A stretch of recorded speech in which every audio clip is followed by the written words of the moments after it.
लड़की माँ ने और भाभी ने क्या बोला कि मीडिया को बुला के लाओ? हाँ, यूँ कहा था मीडिया को बुला के लेके आओ, हम उनसे बात करेंगे। आप यहाँ कैसे पहुँचे हो? हम कैसे तो आए थे? खेतों में के आए हैं, छुपके? छुपके नियार के बहाने से कि घास लेने आए आने हैं। नहीं दे रहे थे? आने नहीं दे रहे किसी को। धमकी दे रहे हैं, उनको धमकी दे रहे हैं, उनको मारा था, उनकी छाती पे लात मारा था, सो उनकी दर्द हो रहा है। किसको छाती पे लात मारा? उनके डीएम सामने मारा। कल बेहोश हुए थे वो? ताऊ को मारा? कल ताऊ जी बेहोश हुए थे क्या? हाँ, ताऊ बेहोश हो गए थे।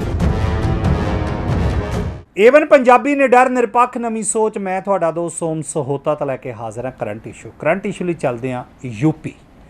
ਦੋਸਤੋ ਯੂਪੀ ਦੇ ਵਿੱਚ ਇੱਕ ਦਲਿਤ ਸਮਾਜ ਦੇ ਨਾਲ ਸੰਬੰਧਿਤ ਲੜਕੀ ਦੇ ਨਾਲ ਕੁਝ ਲੋਕਾਂ ਨੇ ਕੀ ਕੀਤਾ, ਜਦੋਂ ਬਾਰ-ਬਾਰ ਉਸ ਗੱਲ ਨੂੰ ਆਪਾਂ ਦੁਹਰਾਉਂਦੇ ਹਾਂ ਤੇ ਲੂੰ ਕੰਡੇ ਖੜੇ ਹੁੰਦੇ ਨੇ। ਉਸ ਬੱਚੀ ਦਾ ਕਸੂਰ ਕੀ ਸੀਗਾ? ਆਖਰ ਉਹ ਬੱਚੀ ਵੀ ਜੇ ਅਕਾਲ ਪੁਰਖ ਨੇ ਉਸ ਬੱਚੀ ਨੂੰ ਜਨਮ ਦਿੱਤਾ ਤਾਂ ਜੀਣ ਦਾ ਉਸ ਦੇ ਕੋਲ ਵੀ ਅਧਿਕਾਰ ਹੈ। ਲੇਕਿਨ ਵੱਡੀ ਗੱਲ ਇਹ ਹੈ ਕਿ ਉਹ 4 ਲੋਕ ਜਿਹੜੇ ਨੇ, ਹੋਰ ਅੱਗੇ ਪਿੱਛੇ ਉਹਨਾਂ ਦੇ ਕਿੰਨੇ ਲੋਕ ਨੇ ਇਹ ਤਾਂ ਜਾਂਚ ਦਾ ਵਿਸ਼ਾ ਹੈ, ਲੇਕਿਨ ਉਹਨਾਂ ਲੋਕਾਂ ਦੇ ਖਿਲਾਫ ਹੁਣ ਤੱਕ ਕੀ ਕਾਰਵਾਈ ਹੋਈ ਹੈ? ਲੇਕਿਨ ਪੁਲਿਸ ਦੀ ਜਿਹੜੀ ਕਰਤੂਤ ਹੈ ਉਸ 'ਤੇ ਅੱਜ ਥੂ ਹੋ ਰਹੀ ਹੈ ਕਿ ਬਿਨਾਂ ਘਰਦਿਆਂ ਨੂੰ ਮੂੰਹ ਦਿਖਾਇਆ ਉਸ ਬੱਚੀ ਦਾ ਸੰਸਕਾਰ ਕੀਤਾ ਗਿਆ ਹੈ। ਅੱਜ ਇਸ ਵਿਸ਼ੇ 'ਤੇ ਲੈ ਕੇ ਸ਼੍ਰੋਮਣੀ ਅਕਾਲੀ ਦਲ ਦੇ ਹਲਕਾ ਇੰਚਾਰਜ ਨਾਭੇ ਤੋਂ ਕਬੀਰ ਦਾਸ ਜੀ ਮੇਰੇ ਨਾਲ ਜੁੜੇ ਹੋਏ ਨੇ। ਇਸ ਵਿਸ਼ੇ 'ਤੇ ਉਹਨਾਂ ਨਾਲ ਕਰਦੇ ਆਪਾਂ ਗੱਲਬਾਤ। ਕਬੀਰ ਦਾਸ ਜੀ, ਵਾਕਿਆ ਹੀ ਬਹੁਤ ਗੰਭੀਰ ਵਿਸ਼ਾ ਹੈ ਔਰ ਇਸ ਵਿਸ਼ੇ ਨੂੰ ਲੈ ਕੇ ਸ਼੍ਰੋਮਣੀ ਅਕਾਲੀ ਦਲ ਕੀ ਸੋਚ ਰਹੀ ਹੈ? ਸਰੋਤਾ ਜੀ, ਸਾਰੇ ਦਰਸ਼ਕਾਂ ਨੂੰ ਤੁਹਾਨੂੰ ਮੇਰੀ ਪਿਆਰ ਭਰੀ ਸਤਿ ਸ਼੍ਰੀ ਅਕਾਲ ਜੀ।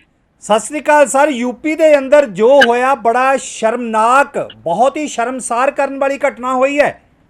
ਬਿਲਕੁਲ ਸਰੋਤਾ ਸਾਹਿਬ, ਇਹਦੇ 'ਚ ਕੋਈ ਦੋ ਰਹਿਬਾ ਨਹੀਂ। ਜਿੰਨੇ ਵੀ ਜ਼ੁਲਮ ਹੁੰਦੇ ਨੇ, ਜਿੰਨੇ ਵੀ ਅਤਿਆਚਾਰ ਹੁੰਦੇ ਨੇ, ਮੈਂ ਸਮਝਦਾ ਜਿਹੜਾ ਸਾਡਾ ਗਰੀਬ ਸਮਾਜ ਹੈ, ਦਲਿਤ ਸਮਾਜ ਹੈ, ਉਸ ਤੇ ਜ਼ਿਆਦਾ ਲੋਕ ਕਰਦੇ ਨੇ, ਕਿਉਂਕਿ ਗਰੀਬਾਂ ਦੀ ਕੋਈ ਸੁਣਵਾਈ ਨਹੀਂ ਹੁੰਦੀ ਜੀ।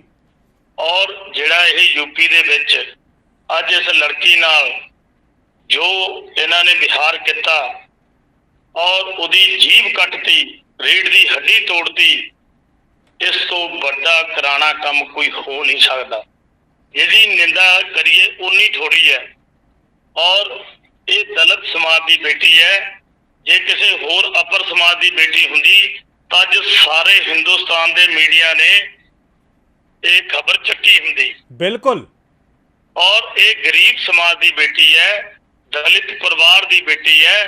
ਕਿਸੇ ਨੇ ਇਸ ਦੀ ਇੰਨੀ ਜਿਹੜੀ ਆਵਾਜ਼ ਚੱਕਣੀ ਚਾਹੀਦੀ ਸੀ, ਜਿੰਨਾ ਕਿ ਆ ਤੁਸੀਂ ਦੇਖ ਰਹੇ ਹੋ ਮਹਾਰਾਸ਼ਟਰ ਦੇ ਵਿੱਚ ਕੰਗਣਾ ਰਣੌਤ ਆ ਗਈ ਜੀ। ਕੇਸ ਕਿਵੇਂ ਉਹਨਾਂ ਨੇ ਹਾਈਲਾਈਟ ਕਰਤਾ। ਬਿਲਕੁਲ। ਔਰ ਕਿਉਂਕਿ ਉਹ ਇੱਕ ਅਮੀਰ ਵਿਰਸੇ ਦੀ ਕੁੜੀ ਸੀ, ਜਰਨਲ ਸਮਾਜ ਦੀ ਕੁੜੀ ਸੀ, ਇਸ ਲਈ ਉਹਨਾਂ ਨੇ ਇੰਨਾ ਹਾਈਲਾਈਟ ਕੀਤਾ। 20 ਦਿਨ ਮਹੀਨਾ ਉਹਨਾਂ ਦੀਆਂ ਖਬਰਾਂ ਚੱਲਦੀਆਂ ਰਹੀਆਂ ਜੀ। ਅੱਜ ਸਾਡੇ ਦਲਿਤ ਸਮਾਜ ਦੇ ਨਾਲ ਜਿਹੜਾ ਇਹ ਵਾਪਰਿਆ, 2 ਦਿਨ ਖਬਰਾਂ ਚਲਾਈਆਂ ਔਰ ਪ੍ਰਸ਼ਾਸਨ ਨੇ ਉਹਨਾਂ ਦੀ ਰਿਪੋਰਟ ਤੱਕ ਨਹੀਂ ਲਿਖੀ ਜੀ, ਘਰਦਿਆਂ ਨੂੰ ਉਹਦੀ ਸ਼ਕਲ ਤੱਕ ਨਹੀਂ ਦਿਖਾਈ। ਔਰ ਜਿਹੜਾ ਉੱਥੇ ਦੀ ਪ੍ਰਸ਼ਾਸਨ ਹੈ, ਮੈਂ ਸਮਝਦਾ ਉਹ ਬੁਰੀ ਤਰ੍ਹਾਂ ਫੇਲ ਹੈ। ਉਹਦੀ ਪੂਰੀ ਪ੍ਰੋਪਰ ਜਾਂਚ ਹੋਣੀ ਚਾਹੀਦੀ ਸੀ, ਉਹਦਾ ਘਰਦਿਆਂ ਨੂੰ ਦਿਖਾਉਣਾ ਚਾਹੀਦਾ ਸੀ। ਸੋ ਉਹਨਾਂ ਨੇ ਮੂੰਹ ਦਿਖਾਏ ਬਗੈਰ ਹੀ ਉਸ ਕੁੜੀ ਦਾ ਸੰਸਕਾਰ ਕਰਤਾ ਔਰ ਉਹ ਕਹਾਣੀ ਹੁਣ ਕਿਸੇ ਹੋਰ ਪਾਸੇ ਲਿਜਾ ਰਹੀ ਹੈ।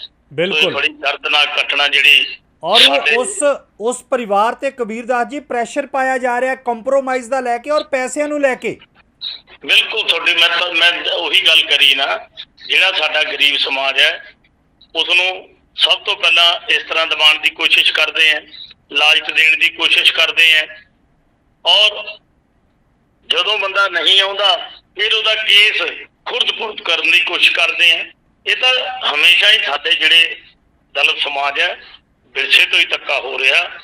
ਔਰ ਮੈਂ ਸਮਝਦਾ ਸਾਡੇ ਸਮਾਜ ਨੂੰ ਮੈਂ ਤਾਂ ਇਹੀ ਬੇਨਤੀ ਕਰੂੰਗਾ, ਜੇ ਆਪਾਂ ਇਕਜੁੱਟ ਨਾ ਹੋਏ ਤਾਂ ਇਹਨਾਂ ਨੇ ਇੱਕ ਕਰਕੇ ਨੂੰ ਇਸੇ ਤਰ੍ਹਾਂ ਸਾਡੇ ਨਾਲ ਜਿਹੜੇ ਬਲਾਤਕਾਰ ਕਰਦੇ ਰਹਿਣਗੇ, ਇਸੇ ਤਰ੍ਹਾਂ ਜ਼ੁਲਮ ਕਰਦੇ ਰਹਿਣਗੇ। ਕਬੀਰ ਦਾਸ ਜੀ, ਜਾਂਦੇ ਪ੍ਰਸ਼ਨ ਦਾ ਉੱਤਰ ਲਵਾਂਗਾ। ਇਹ ਵੀ ਸਵਾਲ ਬਹੁਤ ਸਾਰੇ ਆਵਾਮ ਦੇ ਨੇ ਕਿ ਯੂਪੀ ਦੇ ਵਿੱਚ ਬੀਜੇਪੀ ਦੀ ਸਰਕਾਰ ਹੈ ਔਰ ਯੋਗੀ ਉੱਥੋਂ ਦੇ ਮੁੱਖ ਮੰਤਰੀ ਨੇ, ਉਹਨਾਂ ਦੇ ਭਗਵੇਂ ਤੇ ਵੀ ਸਵਾਲ ਉੱਠੇ ਨੇ ਕਿ ਭਗਵੇਂ ਪਾਉਣ ਦੇ ਨਾਲ ਕੋਈ ਬੰਦਾ ਧਾਰਮਿਕ ਨਹੀਂ ਹੋ ਜਾਂਦਾ ਹੈ, ਆਤਮਾ ਦੇ ਤੌਰ ਤੇ ਧਾਰਮਿਕ ਹੋਣਾ ਚਾਹੀਦਾ ਹੈ। ਬਿਲਕੁਲ ਸਹੀ ਗੱਲ ਤੁਸੀਂ ਕਹੀ ਹੈ।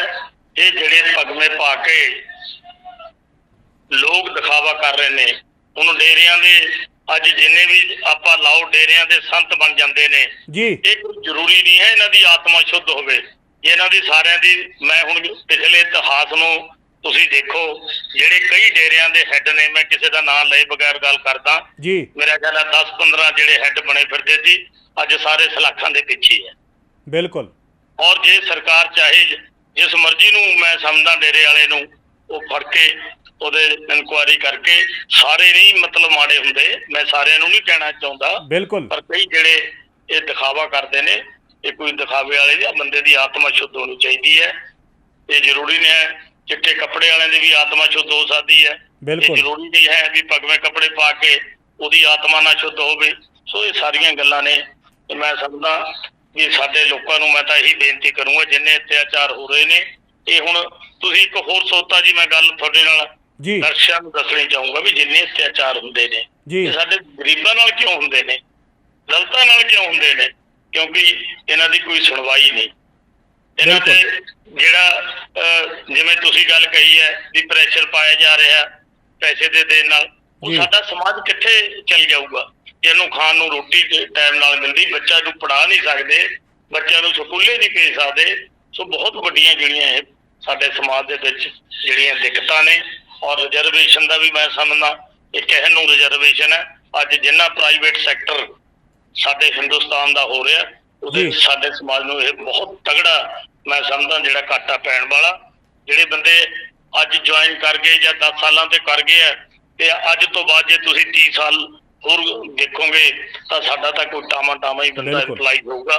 ਨਹੀਂ ਤਾਂ ਜਿਹੜੀ ਅੱਜ ਦੀ ਸਰਕਾਰਾਂ ਜਿਸ ਪਾਸੇ ਤੁਰੀਆਂ ਹੋਏ ਨੇ, ਇਹ ਮੇਰੇ ਖਿਆਲ ਹੈ ਵੀ ਸਾਡਾ ਸਮਾਜ ਜਿਵੇਂ ਪਹਿਲਾਂ ਅਸੀਂ ਗੱਲਾਂ ਕਰਦੇ ਸੀ ਤਾਂ ਗੁਲਾਮੀ ਵੱਲ ਜਾ ਰਹੇ ਹਾਂ।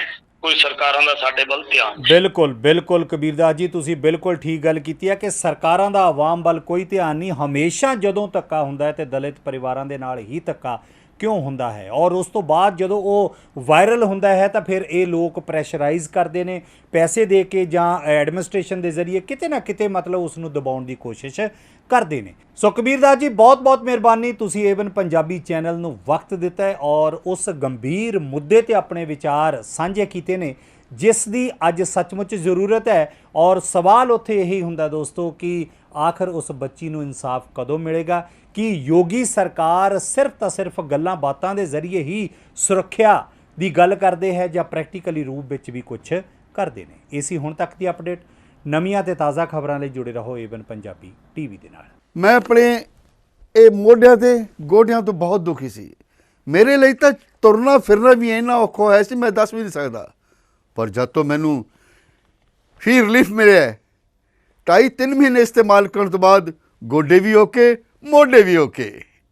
ਜੇ ਤੁਸੀਂ ਵੀ ਕਿਸੇ ਇਸ ਤਰ੍ਹਾਂ ਦੀ ਬਿਮਾਰੀ ਤੋਂ ਪਰੇਸ਼ਾਨ ਹੋ ਤੇ ਬੇਝਿਜਕ ਹੋ ਕੇ ਇਸ ਨੂੰ ਇਸਤੇਮਾਲ ਕਰੋ। ਸਿਰਫ 2.5-3 ਮਹੀਨੇ ਇਹ 125 ਬਿਮਾਰੀਆਂ ਤੱਕ ਦਾ ਇਲਾਜ ਕਰ ਸਕਦਾ ਹੈ। ਫੀ ਰਿਲੀਫ ਹਮੇਸ਼ਾ ਯਾਦ ਰੱਖੋ। ਬਸ ਕੁਝ ਦਿਨਾਂ ਤੋਂ ਮੈਨੂੰ ਬਾਲਾਂ ਦੀ ਬੜੀ ਸਮੱਸਿਆ ਸੀ, ਮੇਰੇ ਬਾਲ ਝੜਨੇ ਸ਼ੁਰੂ ਹੋ ਗਏ ਸੀ। ਮੈਨੂੰ ਮੇਰੇ ਦੋਸਤ ਨੇ ਆਇਲ ਫੀ ਰਿਲੀਫ ਵਾਲੇ ਦੱਸਿਆ। ਮੈਂ ਇਹ ਤੇਲ 3 ਕੁ ਮਹੀਨੇ ਲਾਣਾ ਆਪਣੇ ਸਿਰ ਤੇ ਅਪਲਾਈ ਕੀਤਾ। ਇਹ ਬਿਲਕੁਲ ਆਯੁਰਵੈਦਿਕ ਤੇਲ ਹੈ, ਇਹਦਾ ਕੋਈ ਸਾਈਡ ਇਫੈਕਟ ਨਹੀਂ ਹੈ। ਤੇ ਮੇਰੇ ਬਾਲ ਜਿਹੜੇ ਗੰਜਪਣ ਪੈਣਾ ਸ਼ੁਰੂ ਹੋ ਗਿਆ ਸੀ ਉਹ ਦੁਬਾਰਾ ਆਉਣ ਲੱਗ ਗਏ। ਤੇ ਮੈਨੂੰ ਤਾਂ ਬੜਾ ਫਾਇਦਾ ਦਿੱਤਾ ਇਸ ਨੇ। ਜੇ ਤੁਹਾਨੂੰ ਵੀ ਕਿਸੇ ਇਸ ਤਰ੍ਹਾਂ ਦੀ ਪ੍ਰੋਬਲਮ ਦਾ ਤੁਸੀਂ ਸਾਹਮਣਾ ਕਰ ਰਹੇ ਹੋ ਤਾਂ ਇਹ ਤੇਲ ਲਾਣਾ ਨਾ ਭੁੱਲੋ। ਕਿਤਨਾ ਕਿਤੇ ਅਸੀਂ ਆਪਣੇ ਬਾਲਾਂ ਕਰਕੇ ਸ਼ਰਮ ਫੀਲ ਕਰਦੇ ਹਾਂ ਕਿ ਸੋਸਾਇਟੀ 'ਚ ਬੈਠੇ ਹਾਂ ਕਿ ਕੋਈ ਮਜ਼ਾਕ ਨਾ ਕਰ ਰਿਹਾ ਹੋਏ, ਪਰ ਥੈਂਕਸ ਟੂ ਫ੍ਰੀ ਲੀਫ ਜਿਹਨੇ ਮੇਰਾ ਇੱਕ ਕੌਨਫੀਡੈਂਸ ਬਿਲਡ ਕੀਤਾ, ਜਿਹਦੇ ਲਗਾਉਣ ਨਾਲ ਮੈਂ ਮਾਰਕੀਟ 'ਚ ਹੁਣ ਬੜਾ ਹੀ ਕੌਨਫੀਡੈਂਟ ਹਾਂ ਔਰ ਇਹਦੇ ਨਾਲ ਮੈਨੂੰ ਬੜਾ ਫਾਇਦਾ ਹੋਇਆ। ਅਤੇ ਮੈਨੂੰ ਸਰਵਾਈਕਲ ਦੀ ਵੀ ਦਿੱਕਤ ਸੀ ਅਤੇ ਉਹਦੇ ਨਾਲ ਵੀ ਮੈਨੂੰ ਬੜਾ ਰਿਲੀਫ ਮਿਲਿਆ। ਇਹ ਯੂਜ਼ ਕਰੋ ਅਤੇ ਮੈਂ ਪ੍ਰੈਕਟੀਕਲ ਯੂਜ਼ ਕਰ ਰਿਹਾ।